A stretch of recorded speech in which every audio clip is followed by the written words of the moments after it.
Thank you, Mr. Speaker. And the Honourable Parliamentary Secretary made so many points that I would wish I could agree, but I'd, for instance, point out that where she says this government is concerned about energy efficiency, that's one place where they've surprisingly dropped the ball.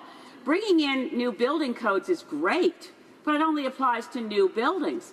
Where's the energy retrofit programs to overhaul existing buildings? And if you want to find a great precedent, look no farther than the record of the government under the Right Honourable Paul Martin, the Eco-Energy Retrofit Program.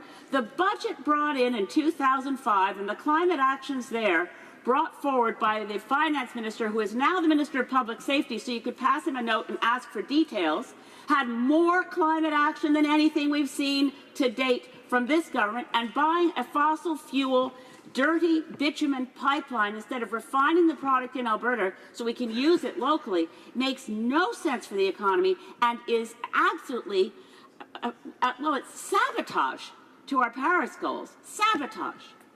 The Honourable Parliamentary Secretary. Thank you, Mr. Speaker, and I thank my honourable colleague for her question. As I referred to in my remarks, the International Energy Agency tells us that indeed by 2040 there is going to be an increase of 30% in the requirement for energy. And I talked about the transition and the work that's being done.